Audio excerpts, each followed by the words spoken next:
Hi everyone, and welcome back to the channel. My name is Cornelius.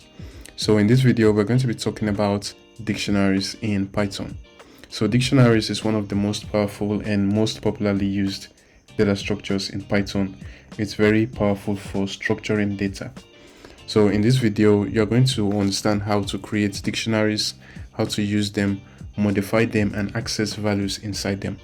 But before we go ahead, please make sure to like the video and subscribe to the channel. This is a new channel and that helps me a lot. So what exactly is a dictionary? A dictionary is a data structure, or as they call it in Python, a collection, right? A collection that stores data in form of key value pair. So for every value we have a key that maps to it, and that key allows us to access the value. All right, so you have the key on one side and then you have the value mapped to that key. So for us to make use of the value, we go through the key. All right, so without wasting your time, let's see an example. So let's say we have a student. All right, and the student has a name. Okay, let's make it a string, right? So student has a name and his name is John. So student also has an age. All right, so the age is 25, and we're asking, is John a student? A student, and of course the answer is true. All right, so in this case we have a dictionary of students, and inside the dictionaries we have three datas stored in form of key value pair. The first data is the name. All right, so we have the key as name and the value that maps to it, John. We have age and the value that maps to that key is 25. We have a student and the value that maps to that key is true. So we can now go ahead and print, we can print students. All right, so let me bring this as a cd collections. So I want to go inside collections and I'll do a Python dictionary .py. Oh, sorry, I should do Python 3. I'm on Mac. All right, so Python 3. I did not save, so you have to save for it to work. So now when we run the program, let me clear it so you can see. And now when we run the program, you see name is John, age is 25, his student is true. All right, so we just created a dictionary of students. So there are also many other ways we can create dictionaries, right? We can use curly braces, which we've seen already, and we can also use the constructor, a dictionary constructor. Remember in the previous videos, I tell you how list is a class, that every list we create in Python is an object of the list class. All right, same with tuple, and dictionary is also the same thing. So we can also create excuse me, so every dictionary we create, including students, is a dictionary object. So because of that, we can create a dictionary based on the dictionary constructor. So let me go ahead and create a person, or let's say student 2. All right, so student 2 should be equal to, oh no, we want to use the constructor, so I'll say it should be equal to dict. All right, so you can see we use the dictionary constructor and we say the name should be equal to Paul, comma, the age should be equal to 20, and a student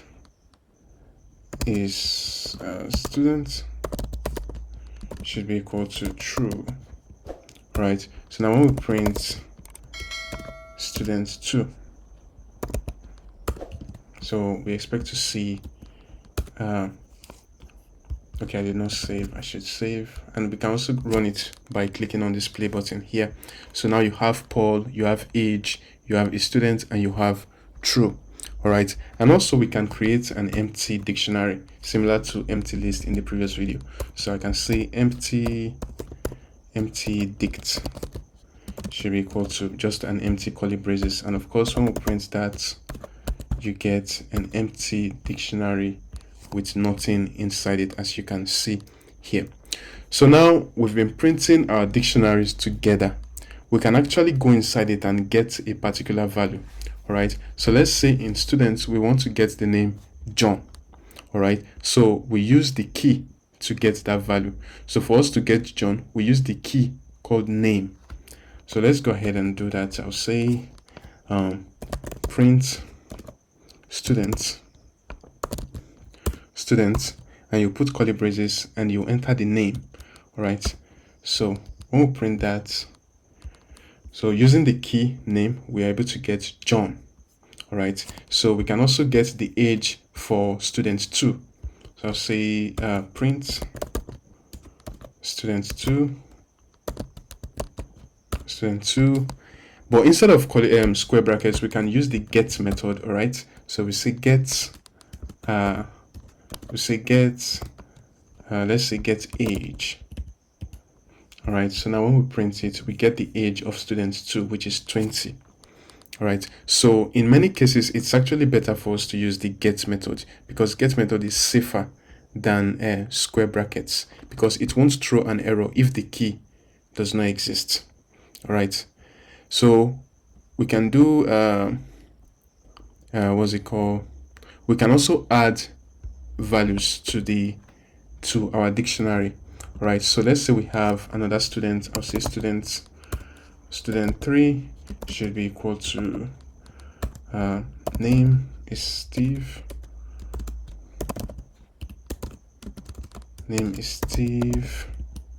comma, age is 18, and of course a student is true, or we can just leave it at this 2. Right, so we can add a new data to this by using a new key. All right, so we'll say student 3, his favorite subject should be, so I'll say subject should be equal to physics. All right, so now when we go ahead and print student 3, print S3. All right, so now you see name is Steve, the age is 18, subject is physics. So we come outside here and use this to put it. Now we can also remove a value. All right, so inside student 2, which is Paul, we can remove the student's name. All right, so I'll say print, or I'll just do delete student 2. What do we want to delete? We want to delete the name. All right, so we want to delete student 2's name. So now when we go ahead and now print student 2, you see student 2 no longer has a name. Why? Because we've deleted student 2. All right, so we can also use the remove, what's it called? Remove, is it remove or pop? Yeah, pop. All right, so I'll say pop. So pop is usually used when you want to delete an item from the dictionary and use that item that you deleted. All right, so let's say we want to delete the age of student 2. So we can say age should be equal to student 2 dot pop age. All right, so now I can now say print age. So now I get 20. I have deleted age from inside student 2, but I can still use age. So when we go ahead now and we'll print student 2, you see that student 2 no longer has that age in it. We only have a student, which is true. Right, so there are also other methods that we can use on dictionaries. All right, so let's create okay, there's no need to create. I'll just use this students. Yeah, let me delete all of this.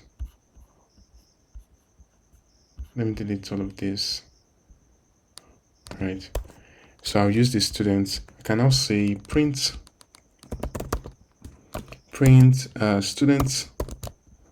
student dot keys. So it will print out all the keys in this student's dictionary. So we have name, age, and is student. Excuse me. So we can also use the values. All right. So remember, we map values to the key. So I'll now do print students dot values. All right. So now when we print this, you get John 25 and true. So we can print out the items inside it. All right, so let me print it so you see how item is represented. So I'll say student dot item, student dot items.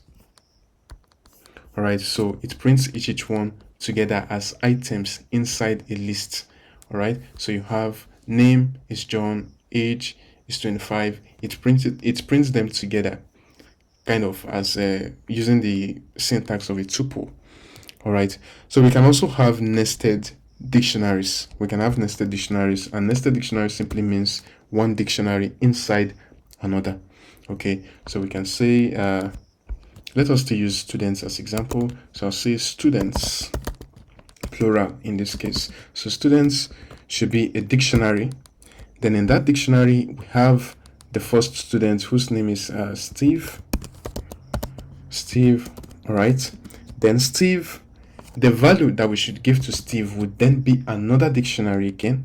So inside that dictionary, we can now do age is 18 and subject is English. All right. So we can also, let's make it 2. So I'll have another student again inside it. So I'll say Paul. Then its value also will be another dictionary again. All right. So once again, age should be 20. Then subject should be physics. All right. Should be physics. So now when we go ahead and print students, all right, students plural. So you get this Steve, which is the key, and the value is a dictionary. Then you also have Paul, and the value is another dictionary. All right, so now we have 2 dictionaries inside a dictionary, inside another dictionary. So how do we now go inside of this nested dictionary to print values? Well, it's actually very simple. All right, so assuming we want to print out English, all right, so we want to print out the subject that Steve offers. So we can say go inside Steve, all right, and print out the subject. Go inside Steve and print out the subject. So we can do subject. Okay, so now when we print it, you see English. All right, let me remove this so you can see it clearly. So now when we run it, you see English. So we come inside the student's dictionary and we pick Steve, and then inside Steve we print student. So remember, to get the value, what we are doing is using the key. All right, what we actually wanted is English, but we use this key. Then we come inside the dictionary and use subject also as a key to get English. All right, so we can go inside this and say we can also go inside this and print out the age for Paul. All right, so I'll do print students, then I'll say Paul, and what do we want to print out? We want to print out the age. All right, so you get 20 for Paul. All right, so let's look at how we can also use this in real life. All right, so we can also use this in real life by using a loop. Okay, we can use dictionaries by using a loop. So let me come back up here and copy this student. Let's copy this student.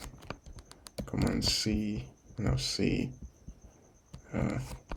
I'll put it here. No, let me cut Command X, and then I'll put it here, Command V. So we can go inside it using a loop. So I'll say for key, I'll say for key in students. All right, in students, print key. All right, so we print out all the key. So you have name, age, and a student. So we can also print list, sorry, not list, I keep saying list, dictionary comprehension. All right, so dictionary comprehension is when we write everything in a single line. All right, so let's do like test. I'll say test should be equal to curly braces, so I'll say x. All right, so x plus 2. Oh, sorry, I run it without even finishing it. So I'll say x plus 2 for x in range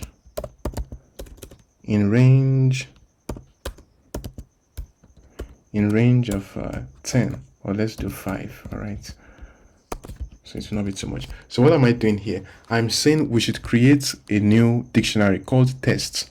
All right, and starting from 0 to 5, 0, 1, 2, 3, 4 should be the key. Then the value should be 0 plus 2. So when the key is 0, 0 plus 2 is still 2. So 0 and the value will be 2. Then when x is 0 rather, x plus 2 will get key will be 0 and the value is 2. Then when x becomes 1, x plus 2, so we have 1 and 3. Then when x becomes 2, x plus 2, you have x as 2, then x plus 2 will be 4, and so on. So let's print tests so you can see what I'm saying for yourself. So here you have it. You have 0, 2, 1, 3, 2, 4, 3, 5, and 4 is 6. All right, so the key is x and the value is x plus 2. All right, so we can also take two dictionaries and join them together. So I'll say x should be equal to I'll say 1 and the value is 1. So I'll say 2 and the value is 2. All right, so we can also have the second one. I'll say y should be equal to 3 and the value will be 3. All right, we can now merge the two together. So z will be equal to x and y. All right, so when we print it now, so you see it contains what is in both x and y. So you have 1, 2, and 3. All right, so we can also use, there is a function called set default. So when we want to set defaults, it will simply check if the key is already in the dictionary. If it's already there, then it will not bother creating it. But if it is not, it will create it.